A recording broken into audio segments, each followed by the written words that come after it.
सभी भाई बहनों को प्रणाम और ढेर सारा प्यार। कैसे हैं आप सभी लोग? तो आज हम आपसे ये शेयर करेंगे कि हम ध्यान में कैसे आए और हमने ध्यान करना कैसे शुरू किया और क्यों किया। हमने ध्यान कैसे शुरू किया और क्यों किया, हमारे भाई बहन भी इसे सुनेंगे।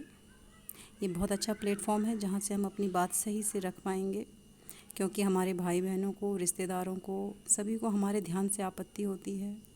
उनका कहना वही है जो ध्यान में आने से पहले हमारा भी कहना था कि बच्चों को देखना है, यही पूजा है, घर परिवार की सेवा, ये वगैरह, जैसा कि आप सभी लोग जानते ही हैं। तो हम शुरू करते हैं कि ईश्वर की दया से हम ध्यान में कैसे आए। हम जिनके घर में किराए पर रहने के लिए गए थे, वो महिला ध्यान करती थी और तब हम पूजा पाठ करते थे, माता रानी को मानते थे। तो उनके साथ जब भी चर्चाएं होती थी किसी बात को लेकर, तो वो हमें बार बार कहती थी कि बेटा तुम ध्यान करो। तो शुरुआत में तो हमें इतना बुरा नहीं लगता था कि चलें कोई बात नहीं, लेकिन जब वो हमें बार बार बात करने के बाद वो हमें बोलती थी कि ध्यान करो ध्यान करो, तो हम उनसे लड़ भी पड़ते थे कि आंटी जी आप कैसे बोल देते हैं, आपके तो बच्चे बड़े हो गए, हमारे बच्चे छोटे हैं, आप किस कंडीशन पे हमें ऐसा समझ पा रहे हैं कि हम ध्यान में एक एक घंटा आंख बंद करके बैठ सकते हैं। तो वो बोलती थी बेटा कि एक बार आप कीजिए तो सही और फिर आप देख लें, आपको जैसे भी सुविधा हो आप कीजिए, शुरू कीजिए, सब कुछ स्वतः ही हो जाएगा। और हमें ये बात बिल्कुल भी समझ में नहीं आती थी तब। तो एक दिन उन्होंने, गुरु पूर्णिमा का दिन था, उन्होंने बोला कि आ जाओ बेटा और प्रसाद ले लो। तो हम गए तो वहाँ पे मास्टर का वीडियो चला हुआ था। तो मास्टर ने उसमें बोला कि आप भगवान से जो कुछ भी मांगते हैं ईश्वर आपको दे देता है, लेकिन आपको क्या चाहिए ये आपको गुरु बताता है। तो अब आजकल तो व्हाट्सएप, फेसबुक से सभी को पता चल गया है कि मनुष्य को क्या चाहिए ईश्वर आ जाए तो।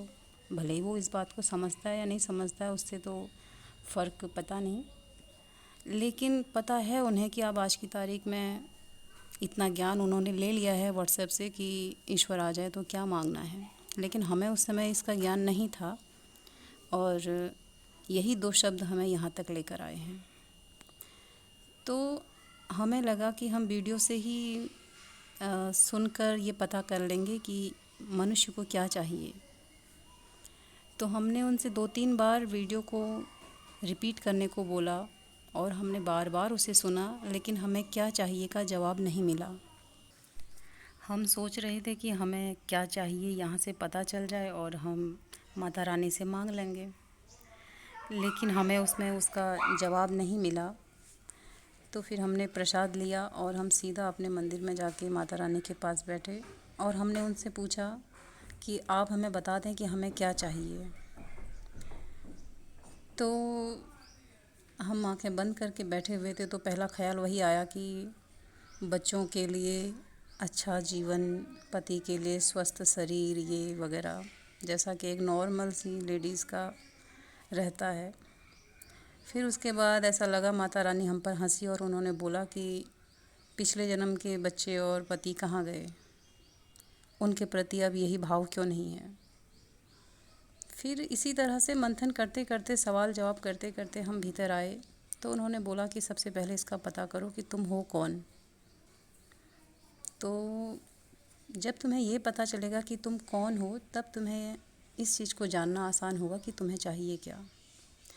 तो हमें उस दिन पहली बार इस चीज़ का आभास हुआ कि हम एक आत्मा हैं। अब आप उसको जो भी नाम देते हैं, आत्मा बोलें या जिस तरह से भी, अब हम तो मोस्टली आत्मा ही बोल देते हैं।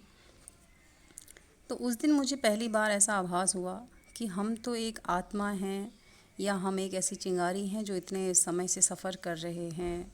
हमारे भीतर भी देव है, ईश्वर है। तो अब वो समझ में आया कि मैं क्या हूँ। अब ये समझ में नहीं आया कि इसे चाहिए क्या, एक आत्मा को क्या चाहिए। और यहाँ पर माता रानी का सीधा जवाब था कि ये वहीं से जाकर पूछो जिन्होंने ये सवाल तुम्हें दिया है, इसका सही जवाब भी तुम्हें वही देंगे और उसे पाने का मार्ग भी तुम्हें वही देंगे। अब यहाँ तक तो हमारा सफ़र तय था कि हमें वहाँ जाके पूछना है। अब हम आश्रम जाएं तो सामाजिक जितने भी बंधन थे, हम उनसे हिचकिचा रहे थे। तो हर सवाल जो हमारे भीतर था उसका जवाब हमें हमारे भीतर से मिला। उसमें हर तरह के सवाल थे जिन चीज़ों के लिए हमारे घर परिवार वाले हमें रोकते टोकते हैं, कि जैसे अभी उम्र ही क्या है जो आश्रमों में बैठा जाए या ध्यान में बैठ रहे हो। तो उम्र को लेकर तो ऐसा था कि आपकी उम्र का पता किसे है कि कितनी उम्र है। तो हमें जब ये सवाल पूछा गया था तो मैंने वही बताया उन्हें कि भाई आप हमें हमारी उम्र बता दें तो हम उस हिसाब से समय को बांट लें। तो उसमें आप कोई श्योर नहीं है कि आपकी उम्र कितनी है। और दूसरी बात ये थी कि जैसे महान लोग हुए मीराबाई जैसे लोग, तो वो तो हमारी उम्र में तक आते, वो तो अपना काम पूरा करके चले भी गए थे। तो इसका भी अब बंधन नहीं था, क्योंकि हमें अब जो करना था सो करना ही था। और हमें लोगों की चिंता कि लोग क्या कहेंगे, तो उसके लिए सीधा जवाब था कि कौन लोग कहेंगे, जिन्हें खुद ही पता नहीं है कि करना क्या है। तो ये बात भी सही थी कि जिन्हें पता नहीं है वो आपसे कुछ कहें और आप वो कुछ कहेंगे ये सोचकर आप अपने पैर रोक लें, तो फिर ये तो मूर्खता रहेगी। हो सकता है कि कुछ अच्छा हो और हमें वो करना हो और हम करें सीखें तो शायद हम उनके लिए भी कुछ कर पाएँ। तो ये सवाल भी हमसे दूर हो चुका था। तो इसी तरह के कई सवाल थे जो नॉर्मली हर इंसान के भीतर आते हैं। तो हर सवाल का हमें सटीक जवाब था हमारे पास।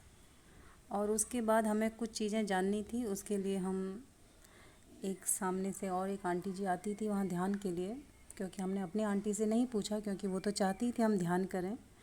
तो जो दूसरी अभ्यासी आती थी हम उनके पास गए, सिस्टर के पास, और हमने उनसे पूछा कि अगर हम वहाँ ध्यान के लिए आए और हम, क्योंकि एक सवाल है हमें उसका जवाब जानना है, अगर हम उसके लिए वहाँ जाएंगे तो हमें कोई प्रेशराइज़ तो नहीं करेगा कि आप आज आए, आप आज नहीं आ रहे हैं, और आप कब से नहीं आ रहे हैं, आप कितना ध्यान करते हैं, क्यों नहीं करते हैं। और ऐसा नहीं हो कि 2 लोग उठ के रोज़ हमारे घर में आ रहे हैं ध्यान के लिए और हमें बुलाया जा रहा है कि आप ध्यान के लिए कंटिन्यू नहीं आ रहे हैं। तो उन्होंने बोला कि ऐसा कुछ भी नहीं है, बस तुम अपना देख लो, ध्यान करो, बाकी आगे तुम्हारी इच्छा है कि तुम्हें जैसा भी सही समझ में आए।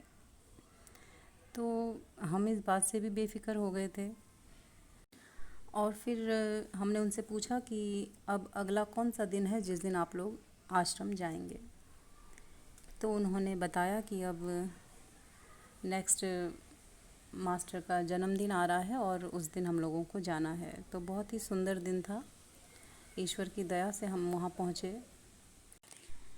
तो उन्होंने वहाँ हमें प्रशिक्षक से मिलाया जो हमें ध्यान करवाते। तो उन्होंने हमसे पूछा कि आप ध्यान के लिए कैसे आए, किसके साथ आए। तो हमने उन्हें बोला कि हम किसी भी लोभ लालच के कारण यहाँ पर नहीं हैं, और हम बस ये जानना चाहते हैं कि मनुष्य को क्या चाहिए और हम इसका जवाब पाना चाहते हैं। और ध्यान में और आश्रम जाने से पहले हमारा मास्टर को चैलेंज था कि पहले ही ध्यान में अगर वो खुद को प्रूव कर सकते हैं तो ठीक है, वरना फिर हम अपनी पूजा में और हमारे ऊपर फिर कोई भी ईश्वर ये कल को आरोप ना लगाए कि हमने कोशिश नहीं की, क्योंकि हम बहुत ही मुश्किलों से आश्रम तक पहुँचे थे और उन्हें हमने सिर्फ फर्स्ट एंड लास्ट का मौका दिया था कि वे पहले ही ध्यान में अपने आप को प्रूफ कर दें और उसके बाद हम स्वयं को प्रूफ करेंगे। तो हमारे पहले ध्यान का जो अनुभव था हम उसके आधार पर यहाँ पर हैं, और हम वो तो आप लोगों को शेयर नहीं कर सकते हैं, लेकिन हम इतना ज़रूर कहेंगे कि ध्यान से उत्तम कोई भी दशा नहीं है और कुछ भी नहीं है। बाकी हम कल बात करेंगे आपसे इसी विषय को लेकर। आज के लिए बहुत बहुत शुक्रिया। सभी को ढेर सारा प्यार। Thank you.